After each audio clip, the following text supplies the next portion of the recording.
Chapter 8. Why are we unhappy? All sentient beings tend to act in a way that is unbeneficial. Jamgon Kongtrul. The Torch of Certainty, translated by Judith Hanson. After almost 10 years of teachings in more than 20 countries around the world, I have seen a lot of strange and wonderful things, and heard a lot of strange and wonderful stories from people who have spoken up at public teachings or come to me for private counseling. What surprised me most, though, was to see that people living in places where material comforts were widely available appeared to experience a depth of suffering similar to what I had seen among those who lived in places that weren't quite so materially developed. The expressions of suffering I witnessed was different in some respects from what I had become accustomed to witnessing in India and Nepal, but its strength was palpable. I began to sense this level of unhappiness during my first few visits to the West, when my hosts would take me to see the great landmarks in their cities. When I first saw places like the Empire State Building or the Eiffel Tower, I couldn't help but be struck by the genius of the designers and the degree of cooperation and determination that must have been required of the people who built these structures. But when we arrived at the observation deck, I would find the view blocked by barbed wire fencing and the whole area patrolled by guards. When I asked my hosts about the guards and fences, they explained that the precautions were necessary to keep people from killing themselves by jumping from the heights. It seemed immeasurably sad to me that societies capable of producing such wonders would need to impose strict measures to keep people from using these beautiful monuments as platform for suicide. The security measures didn't detract at all from my appreciations of the beauty of these places or the technological skill required to build them. But after I had visited a few of these places, the security precautions began to click into place with something else I had begun to notice. Although people living in materially comfortable cultures tended to smile easily enough, their eyes almost always betrayed a sense of dissatisfaction and even desperation. And the questions people asked during both public and private talks often seem to revolve around how to become better or stronger than they were, or how to get over self-hatred. The more widely I traveled, the clearer it became to me that people living in societies characterized by technological and material achievements were just as likely to feel pain, anxiety, loneliness, isolation, and despair as people who lived in comparatively less developed areas. After a few years of asking some very pointed questions in public teachings and in private counseling sessions, I began to see that when the pace of external or material progress exceeded the development of inner knowledge, people seemed to suffer deep emotional conflicts without any internal method of dealing with them. An abundance of material items provides such a variety of external distractions that people lose the connection to their inner lives. Just think, for example, about the number of people who desperately look for a sense of excitement by going to a new restaurant, starting a new relationship, or moving to a different job. For a while, the newness does seem to provide some sense of stimulation, but eventually the excitement dies down. The new sensations, new friends, or new responsibilities become commonplace. Whatever happiness they originally felt dissolves. So they try a new strategy, like going to the beach, and for a while that seems satisfying too. The sun feels warm, the water feels great, and there's a whole new crowd of people to meet, and maybe new and exciting activities to try, like jet skiing or parasailing. But after a while, even the beach gets boring. The same old conversations are repeated over and over. The sand feels gritty on your skin. The sun is too strong or hides behind clouds, and the ocean gets cold. So it is time to move on, try a different beach, maybe in a different country. The mind produces its own sort of mantra. I want to go to Tahiti, Tahiti, Tahiti. The trouble with all of these solutions is that they are, by nature, temporary. All phenomena are the results of the coming together of causes and conditions, and therefore inevitably undergo some types of change. When the underlying causes that produced and perpetuated an experience of happiness change, most people end up blaming either external conditions, other people, a place, the weather, etc., or themselves. I should have said something nicer or smarter. I should have gone somewhere else.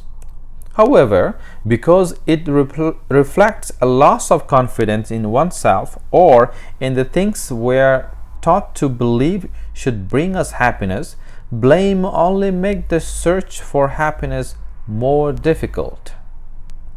The more problematic issue is that most people don't have a very clear idea of what happiness is, and consequently find themselves creating conditions that lead them back to the dissatisfactions they so desperately seek to eliminate. That being the case, it would be a good idea to look at happiness, unhappiness, and their underlying causes a bit more closely. The emotional body. There is no one center for emotion, just as there is none for playing tennis. Richard Davidson, quoted in Daniel Goleman. Destructive emotion, how can we overcome them? Our bodies play a much bigger role in the generations of emotions than most of us recognize. The process begins with perception, which we already know involves the passing of information from sensory organs to the brain, where a conceptual representation of an object is created. Most of us would assume quite naturally that once the object is perceived or recognized, an emotional response is produced, which in turn generates some sort of physical reaction. In fact, the opposite occurs. At the same time that the thalamus sends its messages higher up to the analytical regions of the brain, it sends a simultaneous red alert message to the amygdala, the funny little walnut-shaped neuronal structure in the limbic region, which, as described earlier, governs emotional responses, particularly fear and anger. Because the thalamus and the amygdala are very close to each other, this red alert signal travels much more quickly than the messages sent to the neocortex. Upon receiving it, the amygdala immediately sets in motion a series of physical responses that activate the heart, the lungs, major muscles grouped in the arms, chest, abdomen, and legs, and the organs responsible for producing hormones like adrenaline. Only after the body responds does the analytical part of the brain interpret the physical reactions in terms of a specific emotion. In other words, you don't see something scary, feel fear, and then run. You see something scary, start to run as your heart pounds and adrenaline surges through your body, and then interpret the body's reaction as fear. In most cases, though, once the rest of your brain has caught up with your body, which takes only a few milliseconds, you are able to assess your reactions and determine whether they are appropriate, as well as adjust your behavior to fit the particular situation. The results of this assessment can actually be measured by technology that has only recently become available to scientists. Emotions such as fear, disgust, and loathing appear in part as heightened activations of neurons in the right frontal lobe, the regions of the neocortex located at the very front of the right side of the brain. Meanwhile, emotions such as joy, love, compassion, and confidence can be measured in terms of relatively greater activity among the neurons in the left frontal lobe. In some instances, I have been told our ability to evaluate our reactions is inhibited and we find themselves responding to a situation without thinking. In such cases, the amygdala's response is so strong that it short-circuits in such cases, the amygdala response is so strong that it short-circuits the reactions of the higher brain structures. Such a powerful emergency response mechanism undoubtedly has important survival benefits, enabling us to immediately recognize foods that once made us sick or to avoid aggressive animals. But because the neuronal patterns stored in the amygdala can be triggered easily by events that bear even a slight resemblance to an earlier incident, they can distort our perceptions of present moment events, states, and traits. Everything depends on circumstance. Patrul Rinpoche, the words of my perfect teacher, translated by Padmakara Translation Group. From a scientific perspective, emotions are viewed in terms of short-term events and longer-lasting conditions. Short-term emotions might include the sudden burst of anger we experience when we are fixing something around the house and accidentally hit our thumb with a hammer, or the swell of pride we feel when someone pays us genuine compliment. In scientific terms, these relatively short-term events are often referred to as states. Emotions that continue over time and across a variety of situations, such as the love someone feels for a child or lingering resentment over something that happened in the past, are referred to as traits or temperamental qualities, which most of us regard as indicators of a person's character. For example, we tend to say that a person who is unusually smiling and energetic and always has nice things to say to other people is a cheerful person, while we tend to think of someone who frowns a lot, runs around in a hurry, hunches over his desk and loses his temper over little things as a tense person. The difference between states and traits is fairly obvious, even to someone who doesn't have a science degree. If you hit your thumb with a hammer, chances are good that the anger you experience will pass fairly quickly and won't cause you to be afraid of hammers for the rest of your life. Emotional traits are more subtle. In most cases, we are able to recognize whether we wake up anxious or excited day after day, while indications of our temperament gradually become evident over time to others with whom we are in close contact. Emotional states are fairly quick bursts of neuronal gossip. Traits, on the other hand, are more like the neuronal equivalent of committed relationships. The origins of these long-lasting connections may vary. Some may have a genetic basis, others may be caused by serious trauma, and still others may simply have developed a result of sustained or repeated experiences, the life training we receive as children and young adults. Whatever their origin, emotional traits have a conditioning effect on the way people characterize and respond to their everyday experiences. Someone predisposed to fear or depression, for example, is more likely to approach situations with a sense of trepidation, whereas someone disposed toward confidence will approach the same situation with much more poise and assurance. Conditioning factors. Suffering follows a negative thought as the wheel of a cart follows the oxen that draw it.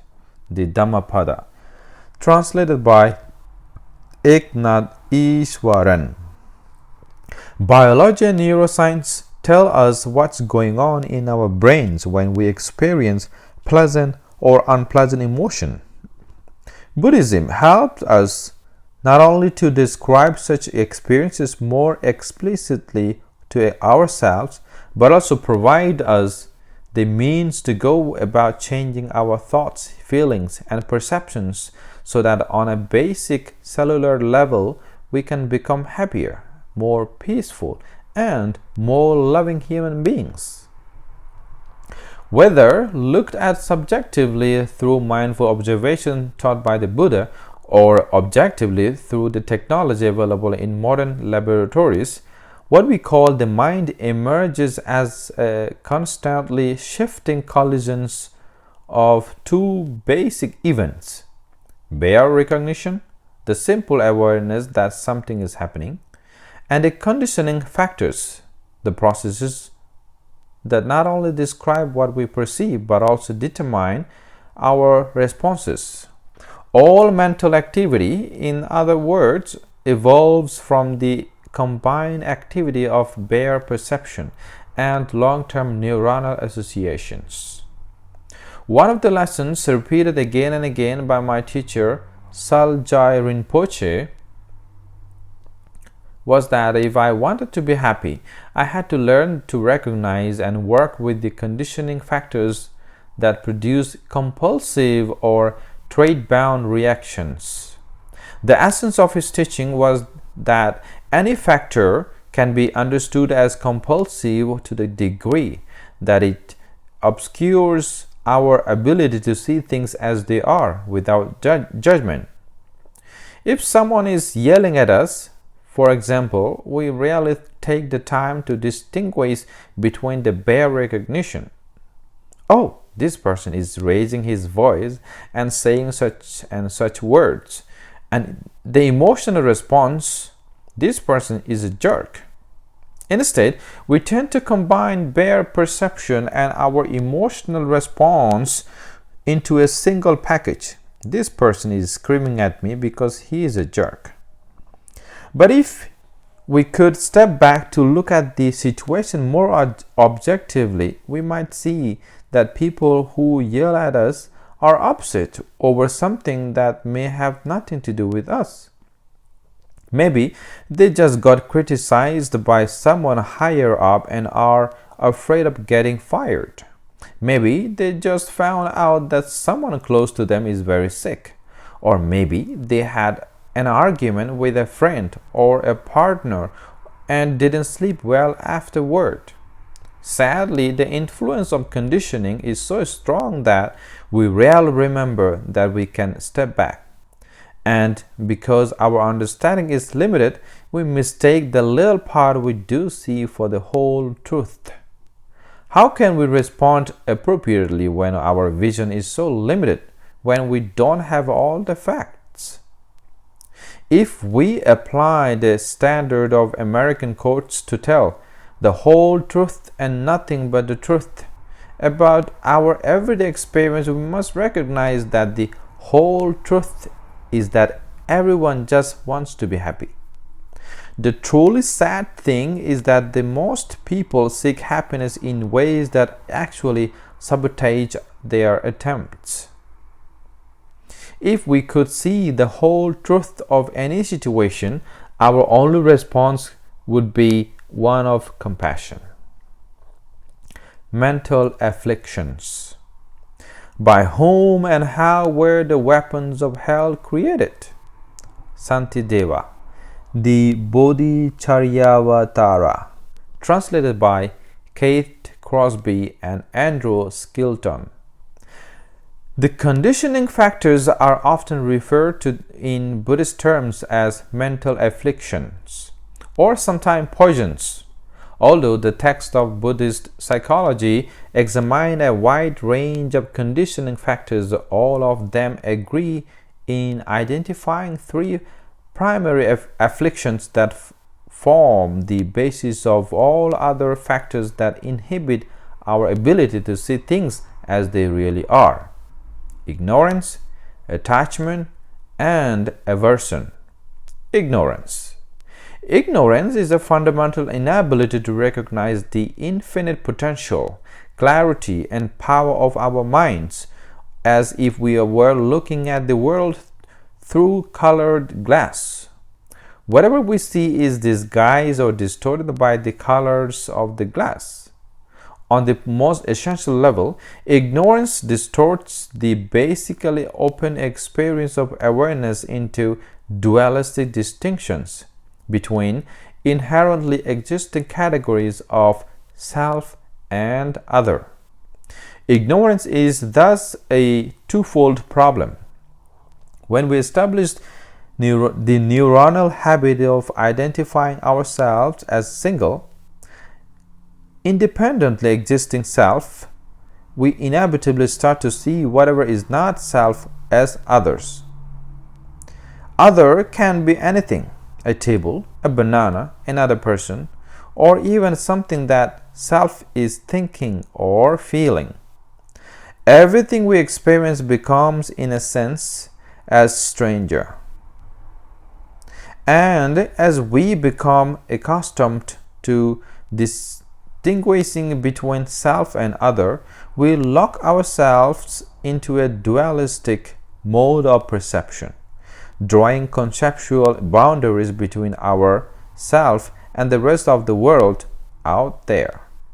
A world that seems too vast that we almost can't help but begin to think of ourselves as very small, limited, and vulnerable.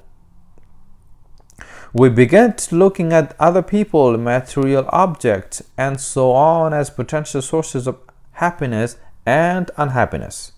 And life becomes a struggle to get what we need in order to be happy before somebody else grabs it. This struggle is known in Sanskrit as samsara, which literally means wheel or circle. Specifically, samsara refers to the wheel or circle of unhappiness, a habit of running around in circles, chasing after the same experiences again and again, each time expecting a different result. If you have ever watched a dog or a cat chasing its own tail, you have seen the essence of samsara. And even though it might be funny to watch an animal chase its tail, it's not so funny when your own mind does the same thing. The opposite of samsara is nirvana, a term that is almost as completely misunderstood as emptiness. A Sanskrit word roughly translated as extinguishing or blowing out, as in the blowing out of a flame of a candle. Nirvana is often interpreted as state of total bliss or happiness arising from the extinguishing or blowing out of the ego or the idea of self. This interpretation is accurate to a certain extent, except that it doesn't take into account that most of us live as embodied beings going about our lives in the relatively real world of moral, ethical, legal, and physical distinctions. Trying to live in this world without abiding by its relative distinctions would be as foolish and difficult as trying to avoid the consequences of being born right or left-handed. What would be the point? A more precise interpretation of nirvana is the adoption of a broad perspective that admits all experiences, pleasurable and painful, as aspects of awareness. Naturally, most people would prefer to experience only the high notes of happiness. But as a student of mine recently pointed out, eliminating the low notes from a Beethoven symphony or any modern song, for that matter, would result in a pretty cheap and tinny experience. Samsara and nirvana are perhaps best understood as points of view. Samsara is a point of view based primarily on defining and identifying with experiences as either painful or unpleasant. Nirvana is a fundamentally objective state of mind, an acceptance of experience without judgments, which opens us to the potential for seeing solutions that may not be directly connected to our survival as individuals, but rather to the survival of all sentient beings. Which brings us to the second of the three primary mental afflictions: attachment. The perception of self as separate from others is, as discussed earlier, an essentially biological mechanism, and established patterns of neuronal gossip that consistently signals other parts of the nervous system that each of us is a dialectic, independently existing creature that needs certain things in order to perpetuate its existence. Because we live in physical bodies, some of these things we need, such as oxygen, food, and water, are truly indispensable. In addition, studies of infant survival that people have discussed with me have shown that survival requires a certain amount of physical nurturing. We need to be touched, and we need to be spoken to. We need the simple fact of our existence to be acknowledged. Problem began, however, when we generalize biologically essential things into areas that have nothing to do with basic survival. In Buddhist terms, the generalization is known as attachment or desire, which, like ignorance, can be seen as having a purely neurological basis. When we experience something like chocolate, for example, as pleasant, we establish a neuronal connection that equates chocolate with the physical sensations of enjoyment. This is not to say that chocolate in itself is a good or a bad thing. There are a lot of chemicals in chocolate that create physical sensations of pleasure. It's neuronal attachment to chocolate that creates problems. Attachment is in many ways comparable to addiction, a compulsive dependency on external objects or experiences to manufacture an illusion of wholeness. Unfortunately, like other addictions, attachment becomes more intense over time. Whatever satisfactions we might experience when we attain something or someone we desire doesn't last. Whatever or whoever made us happy today, this month, or this year is bound to change. Change is the only constant of relative reality. The Buddha compared attachment to drinking salt water from an ocean. The more we drink, the thirstier we get. Likewise, when our mind is conditioned by attachment, however much we have, we never really experience contentment. We lose the ability to distinguish between the bare experience of happiness and whatever objects temporarily make us happy. As a result, we not only become dependent on the object, but also reinforce the neuronal patterns that conditions us to rely on external source to give us happiness. You can substitute any number of objects for chocolate. For some people, relationships are the key to happiness. When they see someone they think is attractive, they try all kinds of ways to approach him or her. But if they finally manage to become involved with that person, the relationship doesn't turn out to be as satisfying as they imagined. Why? Because the object of the attachment is not really an external thing. It's a story spun by the neurons in the brain, and that story unfold on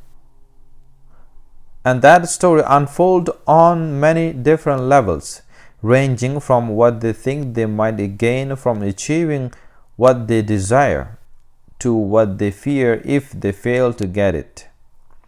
Other people think they would be really happy if they experience an extreme stroke of good luck, like winning the lottery. But an interesting study by Philip Brinkman that I heard about from one of my students has shown that people who had recently won a lottery were not that much happier than a control group who hadn't experienced the excitement of suddenly becoming rich. In fact, after the initial thrill wore off, the people who won a lottery reported finding less enjoyment in the everyday pleasures, like chatting with friends, getting compliments, or simply reading a magazine than people who hadn't experienced such a major change. The study reminded me of a story I heard not long ago about an old man who'd bought a ticket for a lottery worth more than $100 million. A short time after buying the ticket, he developed a heart problem and was sent to the hospital under the care of a doctor who ordered strict bed rest and absolutely forbade anything that would cause undue excitement. While the old man was in the hospital, his ticket actually won the lottery. Since he was in a hospital, of course, the old man didn't know about his good fortune, but his children and his wife found out and went to the hospital to tell the man the news. On the way to his hospital room, they met his doctor and told him all about the old man's good fortune.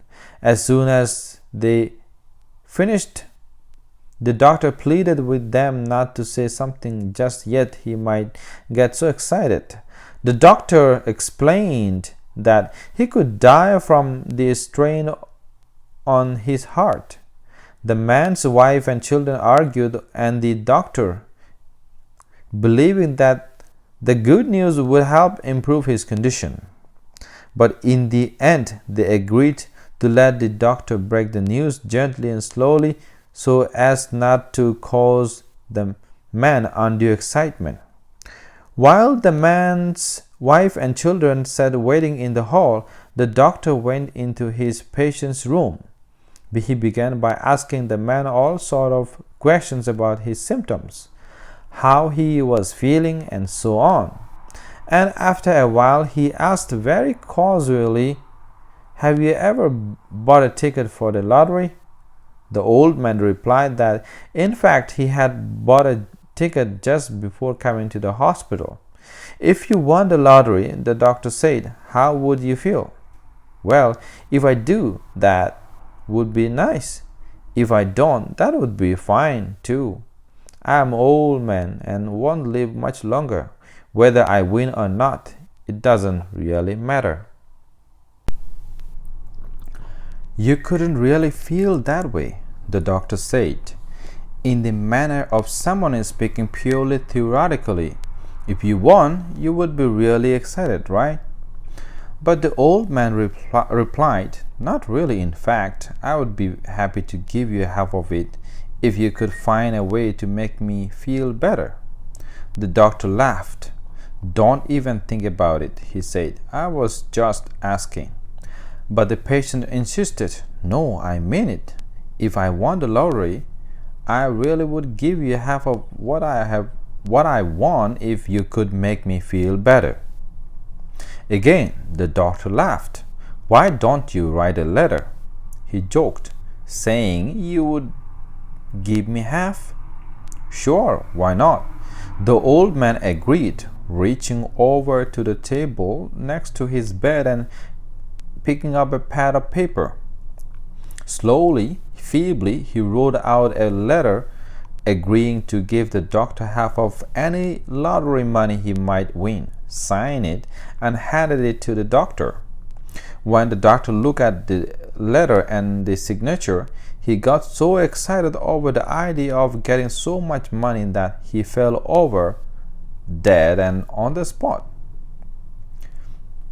As soon as the doctor fell, the old man started shouting. Hearing the noise, the man's wife and children feared that the doctor had been right all along, that the news really had been too exciting, and the old man had died from the strain on his heart. They rushed into the room only to find the old man sitting up in his bed and the doctor crumpled on the floor.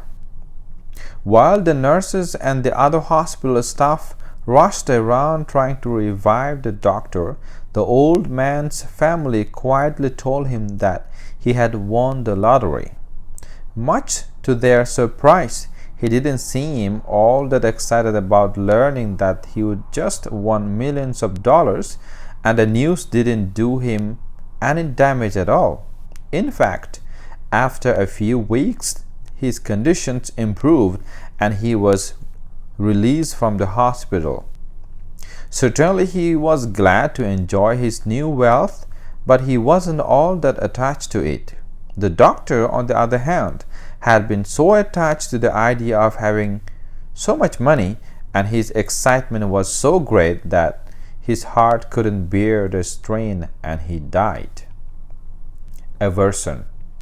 Every strong attachment generates an equally powerful fear that we'll either fail to get what we want or lose whatever we have already gained. This fear, in the language of Buddhism, is known as aversion, a resistance to the inevitable changes that occur as a consequence of the impermanent nature of relative reality. The notions of a lasting, independently existing self urges us to expend enormous effort in resisting the inevitability of change, making sure that this self remains safe and secure. When we have achieved some condition that makes us feel whole and complete, we want everything to stay exactly as it is. The deeper our attachment to whatever provides us with this sense of completeness, the greater our fear of losing it, and the more brutal our pain if we do lose it. In many ways, aversion is a self-fulfilling prophecy, compelling us to act in a ways that practically guarantee that our efforts to attain whatever we think will bring us lasting peace, stability, and contentment will fail. Just think for a moment about how you act around someone to whom you feel a strong attraction. Do you behave like the suave, sophisticated, and self-confident person you'd like the other person to see, or do you suddenly become a tongue-tied goon? If this person talks and laughs with someone else, do you feel hard or jealous and betray your pain and jealousy in small or obvious ways? Do you become so fiercely attached to the other person to such a degree that he or she senses your desperations and begins to avoid you? Aversion reinforces neuronal patterns that generate a mental construct of yourself as limited, weak, and incomplete. Because anything that might undermine the independence of this mentally constructed self is perceived as threat, you unconsciously expend an enormous amount of energy on the lookout for potential dangers. Adrenaline rips through your body, your heart races, your muscles tense, and your lungs pump like mad. All these sensations are symptoms of stress, which, as I have heard from many scientists, can cause a huge variety of problems, including depression, sleeping disorders, digestive problems, rashes, thyroid and kidney malfunctions, high blood pressure, and even high cholesterol. On a purely emotional level, aversion tends to manifest as anger and even hatred. Instead of recognizing that whatever unhappiness you feel is based on a mentally constructed image, you find it only natural to blame other people, external objects, or situations for your pain. When people behave in a way that appears to prevent you from obtaining what you desire, you begin to think of them as untrustworthy.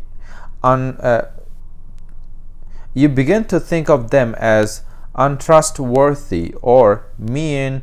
You will go out of your way either to avoid them or strike back at them. In the grip of anger, you see everyone and everything as enemies.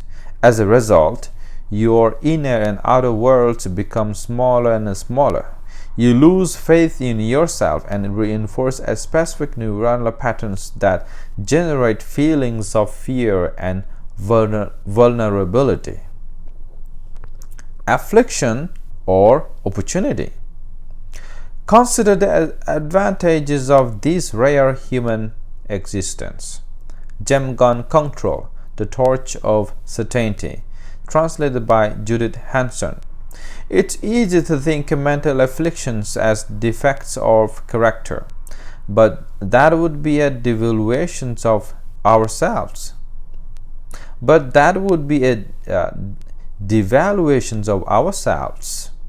Our capacity for emotions, for distinguishing between pain and pleasure, and for experiencing gut responses has played and continues to play a critical survival function, enabling us almost instantaneously to adapt to subtle changes in the world around us and to formulate those adaptations consciously so that we can recall them at will and pass them along to succeeding generations. Such extraordinary sensitivity reinforces one of the most basic lessons taught by the Buddha, which was to consider how precious this human life is. With all its freedoms and opportunities, how difficult it is to obtain such a life, and how easy it is to lose it. It doesn't matter whether you believe that human life is a cosmic accident, a karmic lesson, or the work of divine creator. If you simply pause to consider the huge variety and number of creatures that share the planet with us compared with the relatively small percentage of human beings, you have to conclude that the chances of being born as a human being are extremely rare. And in demonstrating the extraordinary complexity and sensitivity of the human brain, modern science reminds us how fortunate we are to have been born human, with the very human capacity to feel and to sense the feelings of those around us. From a Buddhist standpoint, the automatic nature of human emotional tendencies represents an interesting challenge. It doesn't require a microscope to observe psychological habits. Most people don't have to look any further than their last relationship. They begin by thinking, this time it's going to be different. A few weeks, months, or years later, they smack their heads thinking, oh no, this is exactly the same type of relationship I was involved in before. Or you can look at your professional life. You start a new job thinking, this time I'm not going to end up spending hours and hours working late only to get criticized for not doing enough. Yet, 3 or 4 months into the job, you find yourself canceling appointments or calling friends to say, I can't make dinner tonight. I have too much work to do. Despite your best intentions, you find yourself repeating the same patterns while expecting a different result. Many of the people I have worked with over the years have talked about how they daydreamed about getting through the week so they could enjoy the weekend.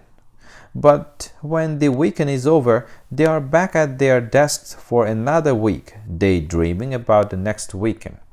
Or they tell me about how they have invested enormous time and effort in completing a project, but never allowed themselves to experience any sense of accomplishment because they have to start working on the next task on their list.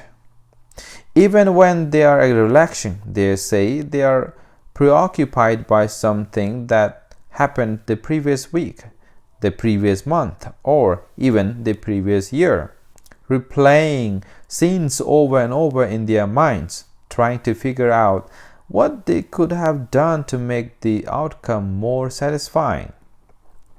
Fortunately, the more familiar we become with examining our mind, the closer we come to finding a solution to whatever problem we might be facing, and the more easily we recognize that whatever we experience, attachment, aversion, stress, anxiety, fear, or longing, is simply a fabrications of our own minds.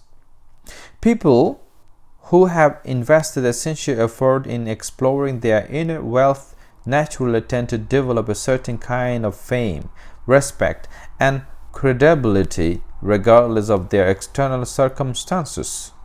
Their conduct in all kinds of situations inspires in others a profound sense of respect, admiration, and trust. Their success in the world has nothing to do with personal ambitions or a craving for attention. It doesn't come from owning a nice car, a beautiful home, or having an important job title. It stems rather from a spacious and relaxed state of well-being, which allows them to see people and situations more clearly, but also to maintain a basic sense of happiness regardless of their personal circumstances. In fact, we often hear of rich, famous, or otherwise influential people who are one day forced to acknowledge that their achievements haven't given them the happiness they expected.